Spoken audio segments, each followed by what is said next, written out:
하나님 말씀은 예레미야 14장 14절,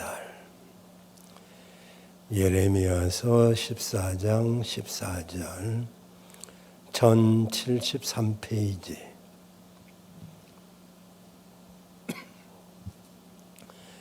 봉독해 드립니다.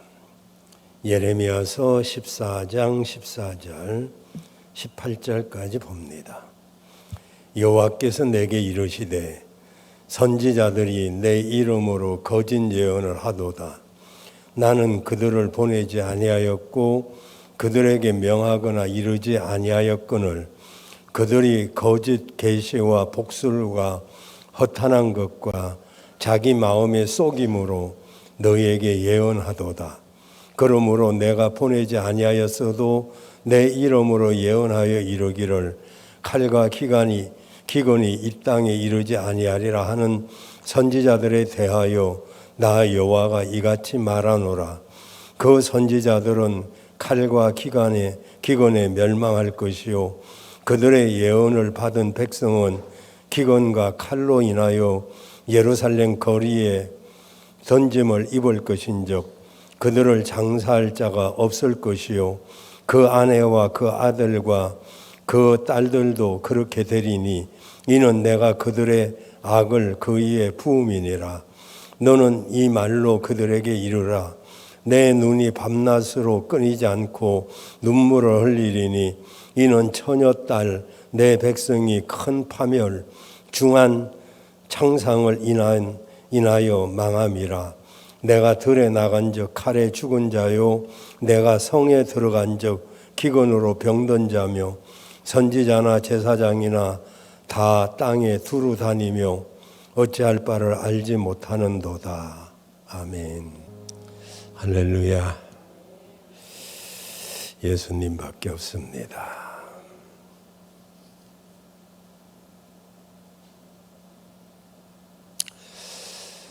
김현성 씨, 유명한 시인입니다. 이분의 눈물이라고 하는 시 가운데 흠도 티도 없는 가장 귀한 것으로 님이 바치라 한다면 나의 눈물을 드리겠다라는 구절이 있습니다. 아무것도 가진 것이 없는 사람이라도 흠과 티가 없는 내 가슴 속에 순수하게 숨어 있는 눈물을 님에게 드리겠다는 글이죠. 아시는 분은 아시겠습니다마는 일본 전국 시대 그때 사람으로 도쿠가와 이에야스라는 사람이 있습니다. 우리 말로는 덕천가강이라는 사람이죠. 일본 전국 시대에 오늘날의 일본을 건설한 정말 새 인물이 있는데 오다 노부나가와 도요토미 히데요시, 이 사람은 임진왜란 때 우리나라 왔던 사람이니까 알고요. 그리고 지금 말한 도쿠가와 이에야스라는 사람이 후에 이제 최후의 승리자가 되어서 일본 전국을 통일한 그런 일본으로 말하면 위대한 사람이죠. 그의 어머니 오다이는 참 기구한 그런 여인이었고 운명적인 여인이었습니다. 이 성주 저 성주에게 팔려다니면서 노예 생활을 하던 여자입니다. 그런 가운데 양육한 아들 도쿠가와 이에야스, 그가 성장하는 것을 소망으로 하며 그 어렵고 힘든 삶을 살았습니다. 이 도쿠가와 이에야스의 어머니 오다이는 그 아이에게 소망을 걸고 그 힘든 노예 생활을 했습니다마는 어느 날 그 도쿠가와 이에야스가 이제 인질이 되어서 오다 노부나가에게 붙잡혀서 이제 죽임을 당하게 되었습니다. 오다이는 천신만고 끝에 오다 노부가나를 찾아가서 자기 아들을 제발 살려달라고 눈물로 사정을 했습니다. 아들의 생사를 좌우할 오다 노부가나는 가만히 보더니, 이 오다이를 가만히 보더니, 내가 당신의 아들을 살려준다면 그 대가로 나한테 뭘 바치겠소? 이렇게 물었습니다. 오다이는 자기 아들을 살려주면 가장 값진 것을 내가 드리겠다고 말을 했습니다.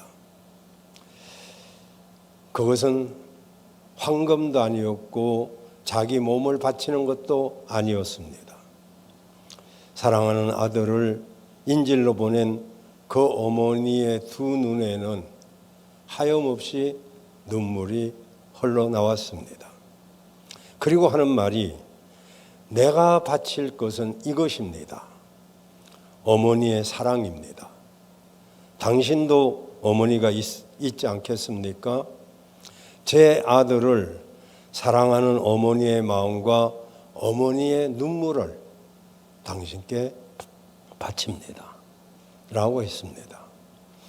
그 어머니의 진정한 사랑과 그 눈물에 감동을 입은 이 오다 노부가나는 도쿠가와 이에야스를 살려줌으로 후에 일본을 통일한 그런 최후의 승리자가 된 것이죠.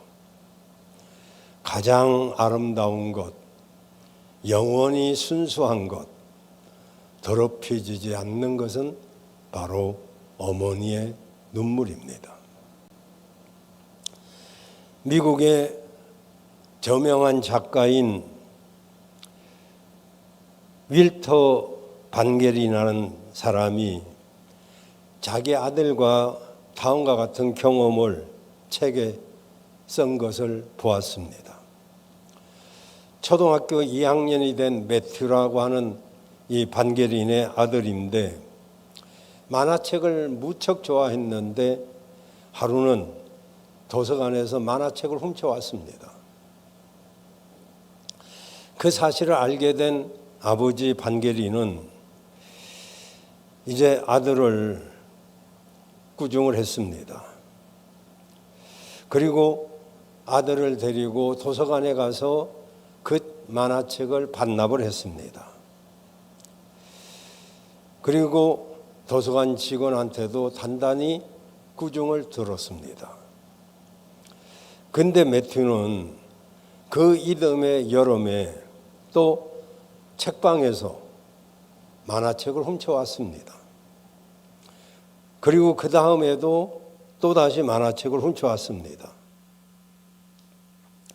이제 이 아버지 반겔이는 더 이상 아들의 문제를 두고 볼 수 없다, 이렇게 판단을 했습니다. 그래서 아들의 손을 잡고 서재로 끌고 들어갔습니다. 그리고 매튜에게 이렇게 말을 했습니다. 매튜야, 아빠는 아직까지 너를 때린 적이 없어. 그러나 오늘은 너에게 도둑질이 얼마나 나쁜 일인가를 가르쳐 줘야만 되겠다 하고 아주 호되게 회초리로 5차례나 때렸습니다. 아들은 아파가지고 눈물을 흘리면서 땅바닥만 쳐다보고 있었습니다. 너 이제 여기에서 꼼짝하지 말고 반성하고 있어. 아빠는 나갔다가 잠시 후에 돌아올게. 아들을 방에 두고 나온 이 반겔이는 아픈 마음을 걷잡을 수 없어서 어린아이처럼 울었습니다. 한동안 실컷 울고 들어온 반겔인이 다시 서재로 돌아왔습니다. 여러 해가 지난 뒤에 매튜가 어머니와 둘이서 지난날 이야기를 하게 되었습니다. 매튜가 어머니에게 말했습니다. 엄마, 나는 아버지와 그 일 이후로 다시는 도둑질 안 했어요. 그리고 앞으로도 결코 도둑질하지 않겠어요. 그래서 어머니가 물었습니다. 그때 아버지한테 매 맞은 게 그렇게도 아팠냐? 그러자 매튜가 이렇게 대답했습니다. 엄마, 그래서가 아니라 나는 그때 아버지가 우는 소리를 들었어요. 매튜는 매 때문이 아니라 아버지의 눈물로 그는 새로운 사람이 되고 후에 훌륭한 매튜로 자라나게 되었습니다. 오늘 저는 하나님의 눈물 이런 제목으로 말씀을 드리려고 합니다. 이 독구가와 이에야스의 엄마 오다이, 그리고 이 매튜의 아버지 반게린, 그의 눈물이란 무엇일까요? 사전에 찾아보면 저도 한참 책상 앞에서 이런 깊은 묵상을 하다가 시간 가는 줄을 모르고 있었는데,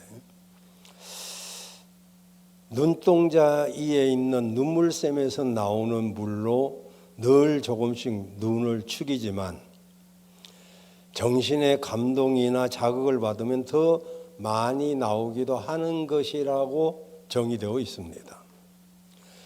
그런데 이 눈물에 대해서 바라보는 시각에 따라서 그 정의가 다릅니다. 생리학자들은 눈물을 이렇게 말합니다. 눈알을 매끄럽게 하며 눈동자의 건조함을 방지해주는 눈물샘에서 분비되는 용액이다. 그 눈물에는 눈을 보호하는 온갖 면역 물질이 다 들어있다. 이렇게 생리학자들은 그렇게 말합니다. 그리고 화학자들은 이 수용액 안에 영화, 나트륨, 또 칼슘과 다른 화학 원소들이 들어있는 용액이라고 설명을 하는데, 최근의 과학자들은 눈물의 성분 가운데서 락토페린을 암 치료제로 또 에이즈 치료제로 개발하고 있습니다. 인간의 눈에는 항상 평상시에도 눈물이 있습니다.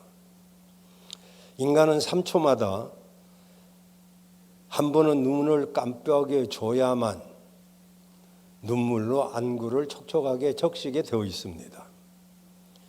하루 동안 약 1g 정도의 눈물이 보통 나오는데, 극히 필요할 때 눈이 빡빡해지는 이유는 눈이 건조해지면 심할 경우 각막 손상으로 이어지는, 그래서 컴퓨터를 오래 한다든지 이러면 시력이 떨어지는 원인으로 눈을 제대로 깜빡이지 않기 때문에, 그것만 계속 들여다보기 때문에, 그래서 각막 손상이 일어난다는 거죠. 그래서 컴퓨터를 하더라도 눈을 깜빡이는 정도가 절반 이하로 떨어지면 각막 손상이 일어나니까, 그래서 눈을 자주 이렇게 깜빡이는 것이 굉장히 중요합니다. 그리고 세 번째로 이제 심리학자들은 인간만이 갖고 있는 희노애락의 감정 표현으로 눈물을 설명하고 있습니다. 그래서 어떤 아픔과 상처, 고통, 또 억울함, 서러움, 이런 것 때문에 눈물이 나온다는 것이죠. 심리학자들은 아파서도 나오지만 너무 기뻐도 흐르는 눈물이 있고, 동정과 연민의 눈물도 있다고 합니다.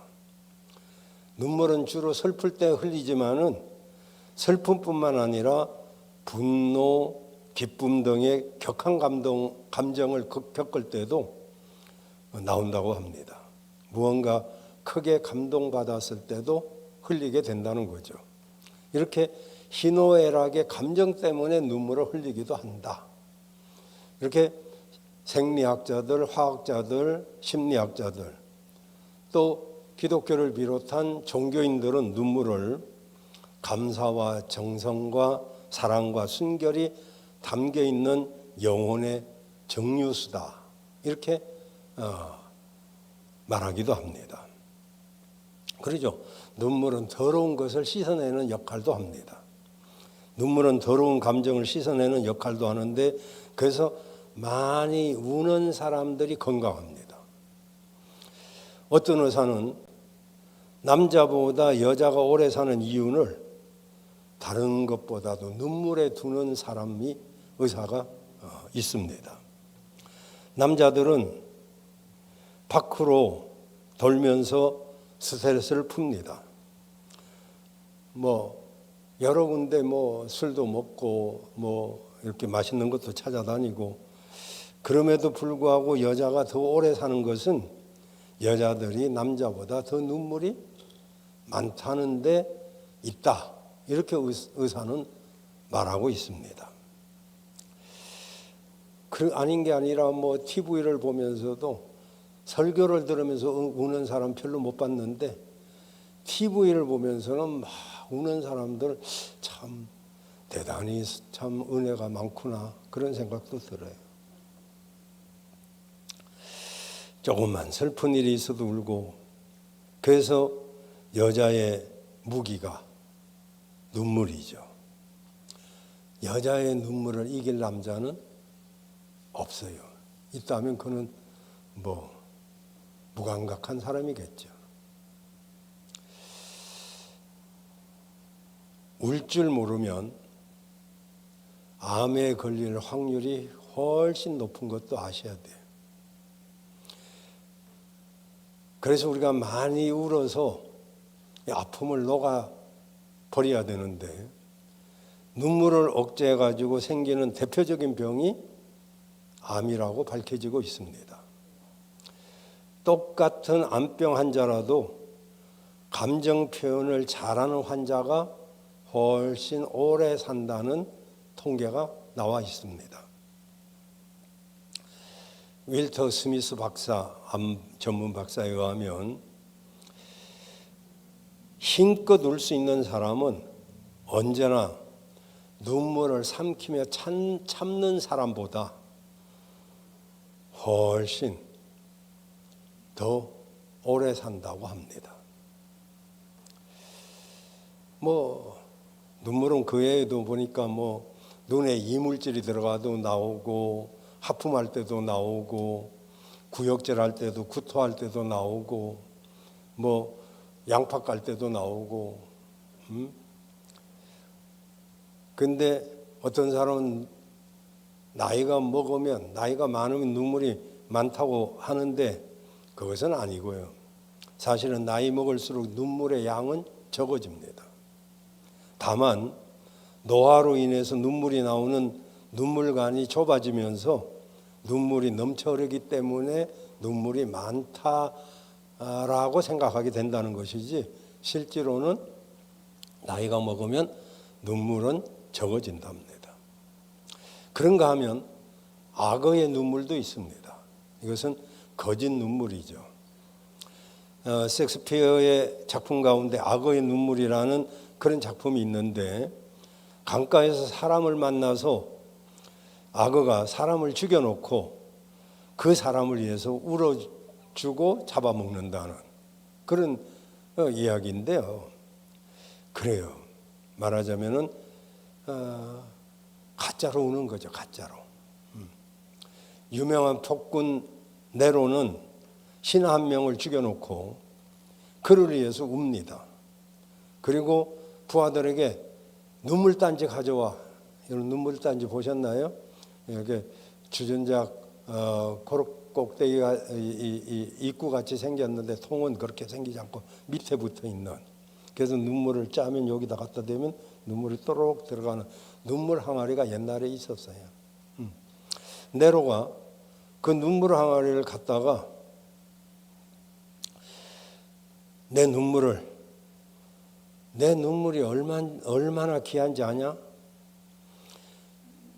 이 사람의 가족들에게 내 눈물을 갖다 줘라. 그리고 네로 황제가 그를 위하여 눈물을 흘렸다고 말해줘라. 이 네로가 흘린 눈물이 악어 눈물이에요. 죽일 때는 언제고, 그리고 또 불쌍하다고 울고. 근데 오늘은 하나님의 눈물에 대해서 말씀을 드리려고 해요. 하나님이 우신다? 하나님의 눈물을 흘리신다? 어쩌면 이 말은 우리가 이해가 안 될 수도 있어요. 정말로 관심 있는 사람 같으면 충격적으로 들릴 수도 있어요. 그런데 17절을 보면 분명하게 말씀하고 있습니다. 하나님이 우신다. 17절 눈물을 흘리신다. 이렇게 말합니다. 내 눈이 밤낮으로 끊치지 않고 눈물을 흘린다. 이렇게 말씀하고 있어요. 그러면 하나님이 우시는 이유가 무엇일까요? 하나님은 도대체 왜 우실까요? 첫째로 하나님은 회개하지 않는 사람들에 대한 안타까움 때문에 우십니다. 14장 10절 11절 보시면 읽지는 않았습니다만 그 앞에 10절 11절을 보시면 여호와께서 이 백성에 대하여 말씀하시되 그들이 어그러진 길을 사랑하여 그 발을 금하지 아니하므로 나 여호와가 그들을 받지 아니하고 이제 그들의 죄를 기억하고 그 죄를 벌하리라 하시고 여호와께서 또 내게 이르시되 너는 이 백성을 위하여 복을 구하지 말라. 그렇게 말씀하셨는데요. 그들이 나를 떠나서 세상에 유랑하기를 좋아하고 어그러진 길을 사랑해서 그 자행자제하는 그 모습을 보고 하나님이 우신다는 거예요. 신약에도 보면 예수님도 우시는 대목이 나오는데 예루살렘을 바라보시면서 우시는 장면이 있습니다. 우시는 이유는 아무리 예수님이 말씀을 전해도 사람들이 듣지 아니하고 반응이 없기 때문에 그래요. 그래서 예수님은 이렇게 말씀하십니다. 누가복음 13장 34절에 보면 예루살렘아 예루살렘아 선지자를 죽이고 너에게 파송된 자를 돌로 치는 자여 암탉이 제 새끼를 날개 아래 모음과 같이 내가 너희의 자녀를 모으려 한 일이 몇 번이냐. 그러나 너희가 원치 아니하였도다. 정말 예수님이 그의 백성들을 모으려고 얼마나 애를 썼는데 듣지도 않고 오히려 죽이려고 달라더니 그러니 울지 않을 수가 없다는 것이죠. 이렇게 돌아서지도 않고 회개하지 않는 그런 사람들을 보면서 하나님이 우시는 거죠. 돌아서라고, 제발 돌아서라고, 제발 회개하라고 그렇게 외쳐도 사람들은 돌아서지를 않습니다. 회개하지도 않습니다.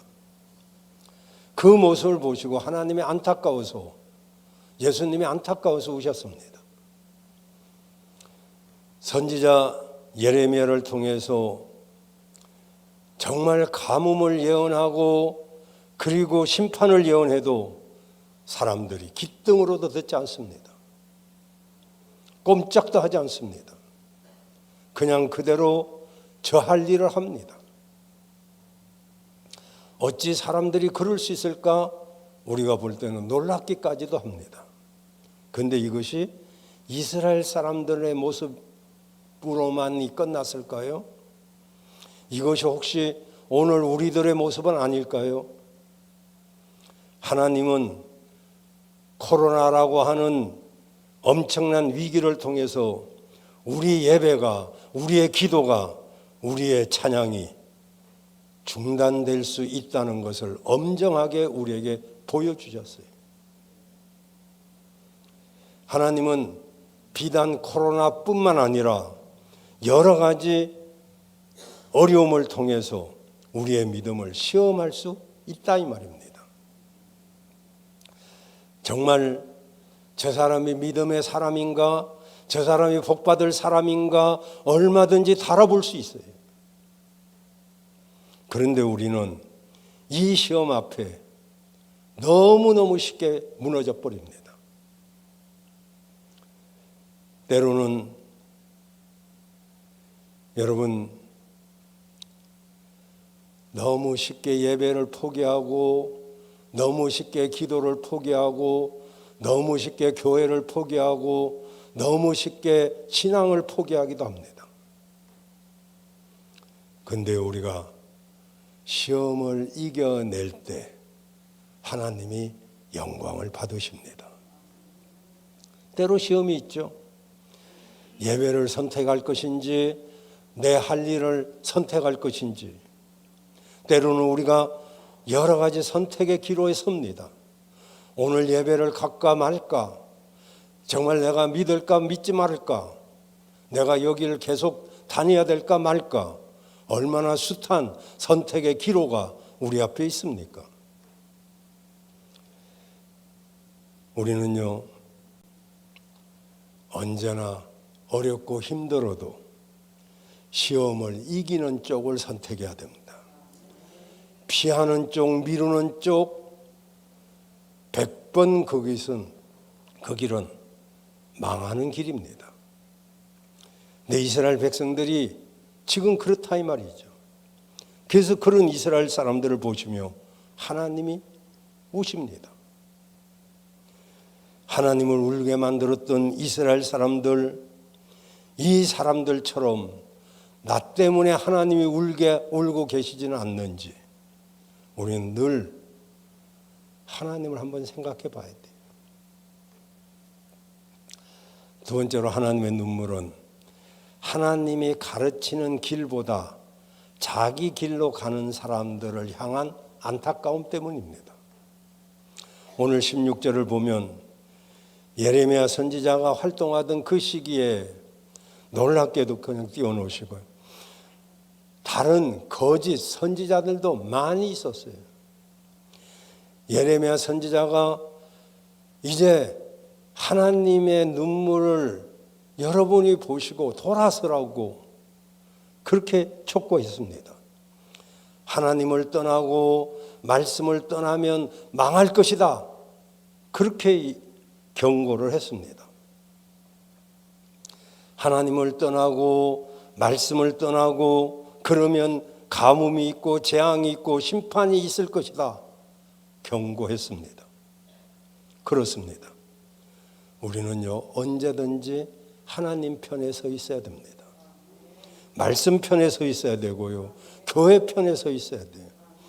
우리가 언제나 하나님 중심, 말씀 중심, 교회 중심, 목회자 중심 이 네 가지만 반듯하게 서 있으면 이 사람 신앙은 틀림이 없어요. 이 네 가지가 무너지니까 문제가 생기는 거예요. 여러분 어린아이가 낭떠러지로 가고 있으면 어떻게 해야 될까요? 괜찮아. 계속 너 하고 싶은 대로 해. 그래야 됩니까? 그리 가면 안 돼. 그리 가면 죽는다. 그리 가면 망하는 거야. 이렇게 말해야 되지 않겠습니까? 그런데요, 거짓 선지자들은 아니라고 말합니다. 괜찮다고 말합니다. 사랑의 하나님이 우리를 왜 망하게 할 거냐? 이렇게 말합니다. 여러분, 우린 망하긴 틀린 사람이지만 그러나 정말일까요? 내가 하나님 편에 서 있을 때, 내가 믿음 안에 서 있을 때 맞는 말이지만 내가 믿음과 상관없이 살고 있는데 이 말이 맞는 말인가요? 망할 길로 가면 안 된다. 그 길은 죽는 길이다. 말해야 되지 않겠느냐 말이죠. 근데도 거짓 선지자들은 괜찮다고 말합니다. 오늘날 얼마나 유튜브나 잘못된 가르침이 얼마나 많은데 그걸 듣고 10년, 20년 다니던 교회를 그냥 송두리째 등지고 맙니다. 흔히 줄여 쓰는 옛말 가운데 양약고구 이어병, 충언여기 이어행이란 말이 있습니다. 이게 무슨 말이냐면 좋은 약은 입에 쓰지만 병에 이롭고, 충성된 말은 귀에 거슬리지만 행실에 의롭다, 그런 뜻입니다. 그러죠. 좋은 말은 입에는 써요. 듣기는 싫어요. 그러나 병에 이로운 것이죠. 그리고 나 잘되라고 하는 말은 귀에 거슬리지만은 내가 하는 행동에는 굉장히 좋은 것인데, 근데 사람들은요, 쓴 약을 싫어합니다. 바른 소리를 싫어합니다. 하나님의 말씀을 싫어합니다. 하나님이 가르쳐 주는 그 길로 가기가 싫고 자기가 가고자 하는 길로 갑니다. 자기 마음에 안 맞는 소리를 들으면, 조금 귀에 거슬리는 소리를 들으면 시험 들었다고 말합니다. 웬 놈의 시험이 그렇게 잘 들고 시험에 이겨본 적이 없는 사람이 왜 그리 많은지 시험을 입에다 달고 삽니다. 그러나 디모데후서 4장 3절 4절에 보면, 디모데후서 4장 3절 4절에 보면 때가 이르리니, 지금 이때입니다. 사람이 바른 교훈을 받지 아니하고 기가 간질간질 해가지고 자기 소욕을 쫓을 스승을 많이 두고, 그리고 또 그 길을 진리에서 돌이켜 허탄한 이야기를 쫓으리라 그랬어요. 이 마지막 때가 되면 사람들이 바른 교훈 그런 것보다는 내가 듣기 좋은 거, 정말 귀가 가려워가지고 자기 마음에 드는 소리만 쫓아다닌다는 거죠. 이 말세의 특징이 자기 귀를 즐겁게 하는 그런 소리만 듣는다는 거죠. 여기 앉아 있어도 자기가 원하는 소리만 듣는 거지, 자기가 싫어하는 소리는 언제든지 마음에 벽을 쌓아서 노맨할 수 있는 사람들. 진리의 말씀을 기울이고 쓸데없는 그런 소리에 진리의 말씀보다 거기에 더 귀를 기울이는, 지금 이스라엘 사람들이 그렇다 이 말입니다. 그래서 이스라엘 사람들을 향해서 하나님은 그렇게 하면 안 된다, 그렇게 하다가는 망한다, 그런 이야기죠. 언제든지 하나님은 우리 앞에 축복과 저주를 두고 생과 사를 두었어. 너희는 생을 선택하고 삶을 선택하고 복을 선택하라고 했지, 우리한테 저주를 선택하라고 했나요? 화를 선택하라고 했나요? 그런데도 내가 저주 쪽으로, 화 쪽으로 가면서 그것을 하나님 탓을 한다? 이건 안 되죠. 언제든지 우리 주님은 네 앞에 복을 두었고 저주를 두었다, 그리고 생을 주고 살을 두었다. 너는 복을 선택하고 생을 택하라. 누누이 우리에게 그렇게 말씀해 주셨어요. 그래서 우리의 선택이 얼마나 중요한지 그걸 알아야 돼요. 여러분, 사람들은요, 일반적으로 여러 사람과 함께 가면은 그 길이 좋은 길이라고 착각하는 습관이 있습니다. 예레미야는 심판을 말하고 징계를 말하지만, 그렇게 하면 안 된다고 말하지만, 여러 명의 가짜 선지자들은 오히려 괜찮다라고 말합니다. 그런데 사람들은 여러 사람 말을 듣습니다. 그리고 생각합니다. 이렇게 여러 명의 사람들이 말하는데 이게 맞겠지. 그런데 잠언서 14장 12절에 보면 이렇게 말합니다. 어떤 길은 잠언서 14장 12절, 어떤 길은 사람이 보기에는 바른 길이지만 필경은 사망의 길이다. 내가 볼 때는 이 길이 옳은 것 같지만은 오히려 그 길 끝이 사망의 길이라고 말하고 있습니다. 여러분, 설교는요, 언제나 본문 중심의 설교여야 돼요. 그게 바른 설교고, 바른 설교가 중요한 것입니다. 우리가 듣기 좋고 우리가 웃고 즐거운 그런 설교가 아니고, 설교는 하나님이 무엇을 우리에게 말씀하고 있는가, 그것이 바른 설교입니다. 바른 설교가 잘하는 설교고, 바른 설교가 은혜로운 설교입니다. 근데 우리는 은혜로운 설교를 다르게 생각하고 있단 말이죠.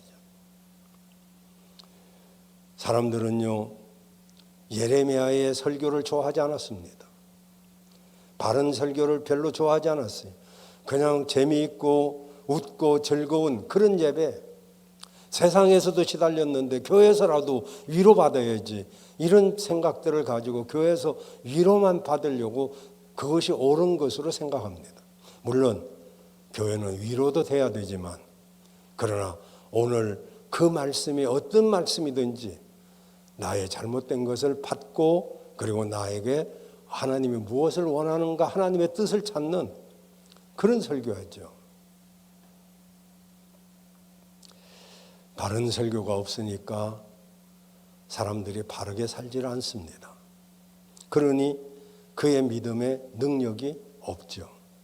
그래서 교회와 성도가 세상으로부터 조롱을 받습니다. 왜요? 발음이 사라졌기 때문에. 바르다.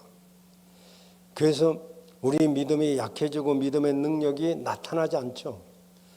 본질이 충실하고 정말 하나님의 말씀이 바르게 우리에게 적용되어진다면 우리는요, 세상에서 왕따를 당할 망정 우리에게는 힘이 있습니다. 이 바람이 사라져버렸죠. 왜? 사람들이 자기 길을 가기 때문에 그래요. 주님이 원하시는 길을 가는 게 아니고 자기가 좋아하는 길을 가니까. 그런 이스라엘 사람들을 보면서 하나님이 우시는 거죠. 그런 우리를 보면서 하나님이 우십니다. 그렇다면 저는 여러분에게 항상 말씀드렸어요. 바로 알고 바로 믿고 바로 살자고. 많이 알려고 하지 말고 바르게 알아야 되고, 잘 믿으려고 하는 것보다는 바르게 믿어야 되고, 잘 사는 것도 좋지만 바르게 살아야, 그래야 남들이 봐도 힘이 있죠. 여러분, 마지막으로 세 번째로는 하나님의 눈물은 망하는 길로 가는 사람들을 향한 안타까움 때문에 그렇습니다. 오늘 17절 18절 말씀에도 하나님의 눈물은 망하는 길로 가는 사람들을 향한 아픔, 그 탄식의 눈물이죠. 하나님은 너는 그들에게 이렇게 말해라.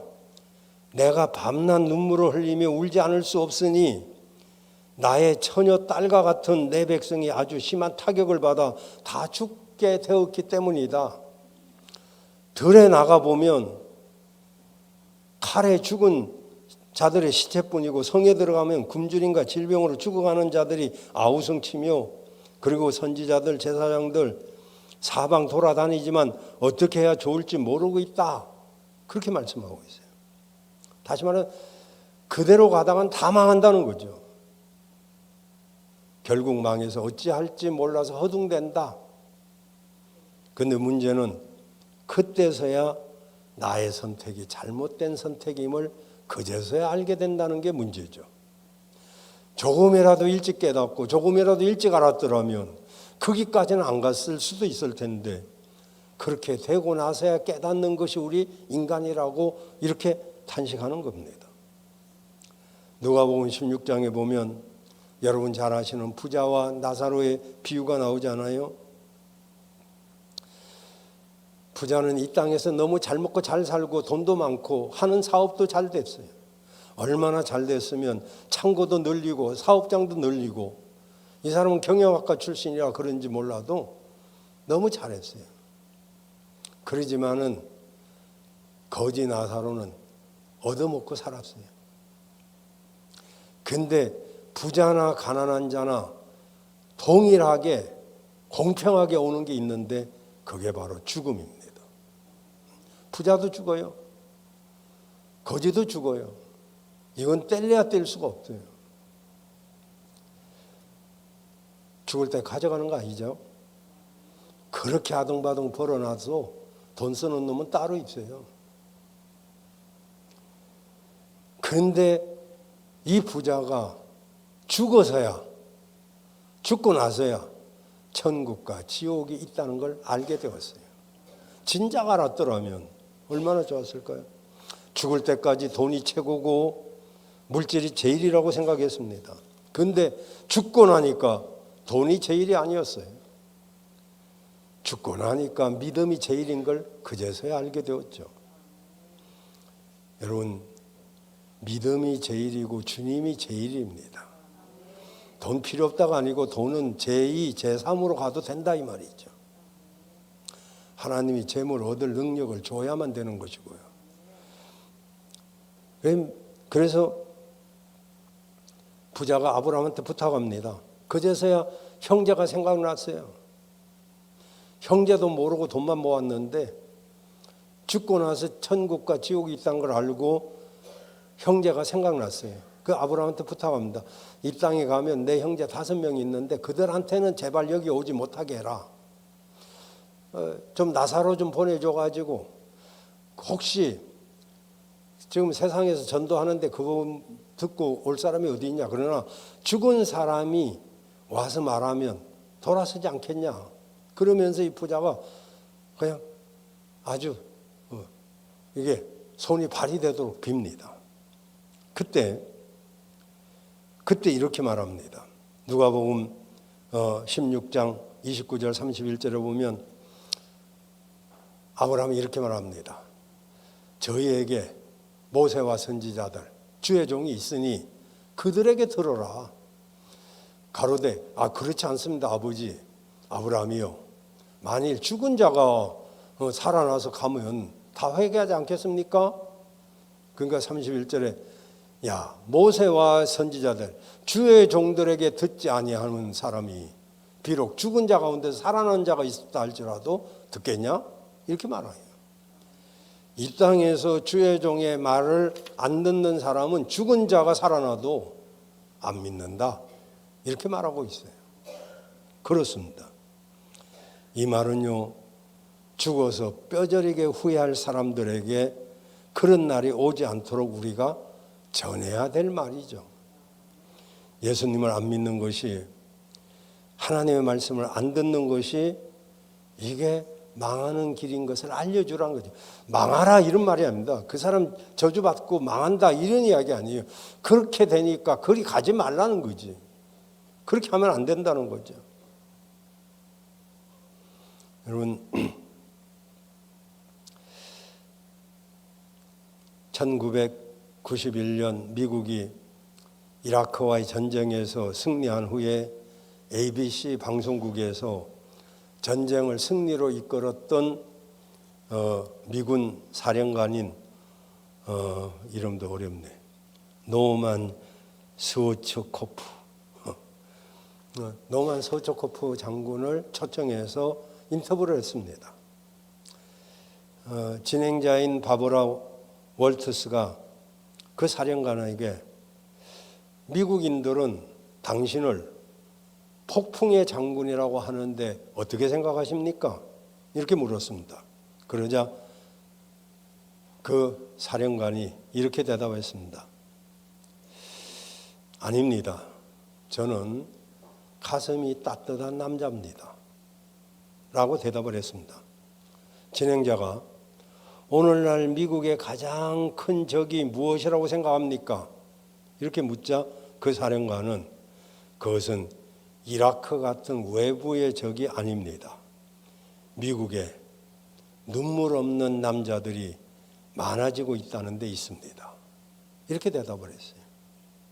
사령관은 남자들에게 따뜻한 눈물이 없어지면 미국의 가정이 무너지고 사회가 무너진다. 이렇게 보았습니다. 근데 지금 우리 주위에는 남자뿐만 아니라 여자들에게도 눈물이 메말라 갑니다. 여러분, 예수님도 우셨고 다윗도 자기 범죄함을 회개하며 울었습니다. 히스기야가 눈물로 기도하자 하나님은 그의 징계를 거둬들이시고 15년간 수명을 연장시켜 주셨습니다. 하나님의 눈물 세 가지입니다. 회개하지 않는 사람에 대한 안타까움 때문에, 또는 주님이 제시하는 길보다는 자기 길로 가는 사람들에 대한 안타까움 때문에, 또 세 번째는 하나님은 망하는 길로 가는 사람들을 향한 안타까움 때문에 눈물을 흘리십니다. 하나님은, 여러분, 우리가 그 아들을 징계하고 가족 몰래 울었던 그 윌터 반게린 같은 아버지 하나님의 심정을 한번 생각해 봐야 됩니다. 때리는 것이 중요한 게 아니라 혼자 가서 그 자식의 그 잘못 키웠음에 대한 아픔, 그리고 자녀가 맞아가지고 서러워서 우는 그 울음 때문에 정말 펑펑 울었던 그 반게린의 그 매 때문에 그 아이가 달라진 게 아니고 아버지가 나를 위해서 울으셨다는 것, 그것 때문에 그 아들은 새롭게 변화됐어요. 여러분, 이제 우리가 울어야 되지 않겠습니까? 하나님께서는 그 백성들의 눈물을 귀하게 보시죠. 부모의 마음도 마찬가지입니다. 잘못을 저지르는 아이들을 그 할 때, 채찍하려고 할 때 그 아이의 최고의 무기가 뭡니까? 그냥 우는 거죠. 이 행동들에는 어떤 논리가 있습니까? 바로 내가 잘못했어요, 용서해 주세요, 이렇게 하고 울고 금방 빌면 어떻게 매를 맞겠어요? 저도 사남매가 있지만 우리 저기 지영사모가 있지만은 지영사모가 제일 야갔든지 잘 순종을 했든지 그래요. 저는요, 해초리만 들면 그냥 잘못했어요, 다시는 안 할게요, 한 대도 안 때려봤어요. 근데 때려라, 죽여라, 네 자식 죽지 내 자식 죽냐 이러고 버티고 있으면 때리는 부모도 진짜 이거 어쩔 수도 없고 맞는 저도 얼마나 그렇겠어요. 근데 그냥 회초리를 들려고 하면 그냥 잘못했다고 하고 울면 그걸로 뭐 끝나는 거지. 그렇습니다. 여러분, 하나님 앞에 어려움을 당하고 깨어진 심령 있죠. 그러나 하나님은 그들의 눈물을 보시고 그들의 기도를 들으십니다. 그렇다면 어떻게 해야 됩니까? 우리도 울면서 하나님 앞에 기도해야죠. 여러분 죄 때문에 눈물로 기도해 본 적이 있습니까? 여러분 죄 때문에 정말 눈물을 흘려 본 적이 있습니까? 자신의 죄로 인해서 눈물을 흘린 경험이 없다면 그는 제사함의 기쁨도 누리지 못했을 것입니다. 그런데 정말 울면서 기도하면 정말 그 제사함의 기쁨이 얼마나 충만한지 그것도 다 체험할 수가 있어요. 그리고 눈물의 간구는요, 반드시 응답을 받습니다. 왜 내 기도는 응답이 없느냐고 말하지 마십시오. 정말로 울면서 기도했는지, 우리가 눈물 흘리며 기도하면 하나님의 응답은 즉각적으로 빠릅니다. 또한 눈물의 간구는 반드시 응답을 받습니다. 그리고 주의 일을 한다 해도 눈물이 필요합니다. 예레미야는 민족의 죄 때문에 눈물을 흘리지 않을 수가 없었어요. 하나님을 사랑하지 않는 사람은 하나님의 일 때문에 울지 않습니다. 정말로 하나님을 사랑하는 사람은 하나님의 일 때문에 울기도 합니다. 정말 때로는 나의 부족함 때문에, 나의 연약함 때문에 이 백성들이 어긋난 길로 잘못 가고 있는 그것이 자기가 회개할 자인 것처럼 그렇게 웁니다. 그것이 주의 일 하는 사람들이 겪는 일이죠. 눈물을 흘리며 씨를 뿌리는 자가 반드시 기쁨의 단을 가져온다고 하지 않았습니까? 여러분, 오늘 이 밤에 우리가 한번 기도하십시다. 정말 하나님, 나의 죄 때문에 울기를 원합니다. 내가 정말로 내 기도, 간절하게 할 기도의 제목, 이것 때문에 눈물로 한번 기도하겠습니다. 그리고 주의 일을 할 때 그냥 맨성맨성한 거 용서하시고 주의 일도 눈물의 기도가 필요한 것을 이제 알았습니다. 눈물을 흘리며 기도하는 그런 여러분들 되시기를 바랍니다.